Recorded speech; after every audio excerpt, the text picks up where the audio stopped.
Un cordial saludo para todos y todas. Mi nombre es Valentina Pérez Torres, estudiante de Trabajo Social de octavo semestre de la Fundación Universitaria Claretiana del Centro de Atención Tutorial de Pereira. El día de hoy, en compañía de mi compañera María Teresa Ochoa, les hablaremos de pueblos indígenas y de colonialidad, sobre la colonización epistemológica occidental.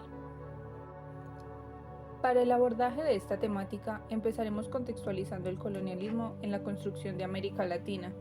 La forma en la que hoy se conoce Latinoamérica es una misma construcción surgida de la colonización, un proceso de invasión territorial, a lo que los pueblos indígenas llamaron el Abya Yala. De allí que se llegue al término de colonialidad, que fue el resultado del proceso de invasión. La colonialidad se puede resumir en la forma como se instauró el modelo del imaginario europeo, una imposición de una única forma de pensar y concebir el mundo, en la cual los pueblos colonizados quedaron relegados a las sombras, como quienes no sabían y aún hoy no saben. En ese proceso de minimización del saber ancestral y étnico, los pueblos indígenas se han visto despojados de su cultura, en la imposición de adaptarse al modelo colonial y sistema económico, puesto que todo va enlazado.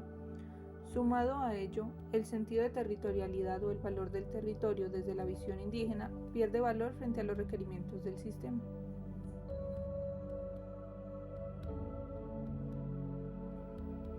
De alguna manera, la colonización y colonialidad son una constante en las dinámicas de los pueblos indígenas, cuando son invadidos y desplazados por los intereses de las industrias en la explotación de la tierra que simboliza el territorio.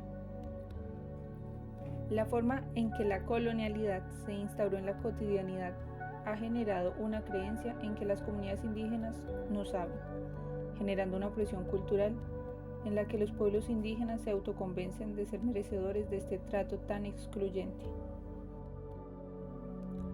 El creer que no se poseen conocimiento válido y ubicarlos con una capacidad de raciocinio menor a la del Estado los deja vulnerables frente a los atropellos del sistema, entre ellos el despojo de su territorio o explotación del mismo, la desvalorización de las lenguas nativas, la educación inclusiva que no posee las bases necesarias para comprender la diversidad de etnias y saberes, y el despojo de la identidad y cosmovisión del mundo, entre muchos otros daños que han recibido los pueblos indígenas de Latinoamérica.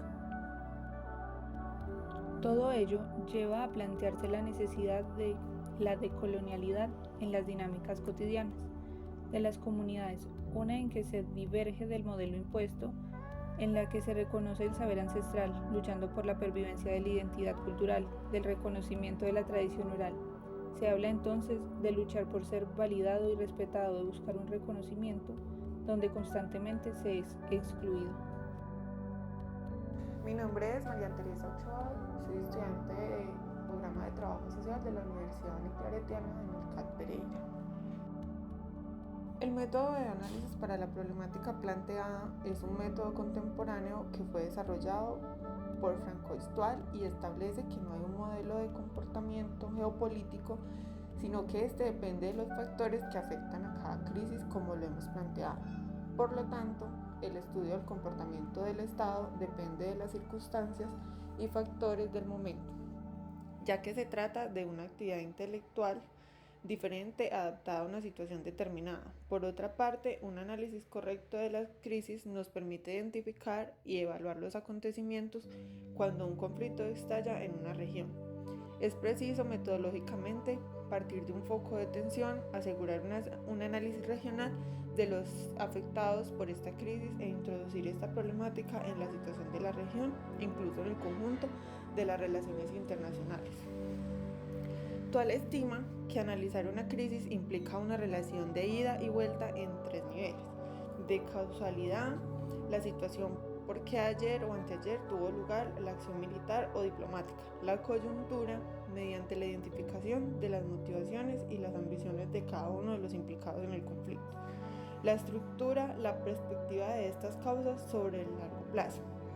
Una ventaja importante de este método es que se puede aplicar fácilmente en áreas o regiones tal y como lo plantea la problemática de los pueblos indígenas y el medio ambiente, a través del análisis de los diferentes conceptos desde una perspectiva conjunta de área. Se trata de un método flexible que puede introducir aspectos históricos en el estudio para enriquecer el análisis. Conclusiones. La colonialidad es un dispositivo que ha facilitado la opresión estructural y transversal contra los pueblos indígenas, lo que significa que la colonialidad está institucionalizada y diseminada en la práctica de la sociedad y el Estado en general, puesto que se respira diariamente en el trato de las instituciones, gobiernos y funcionarios de un determinado país. Se proyecta en los medios de comunicación, en el sistema educativo, en el lenguaje cotidiano, etc., pero sobre todo ha sido incorporado en el hábito de los sujetos colonizados.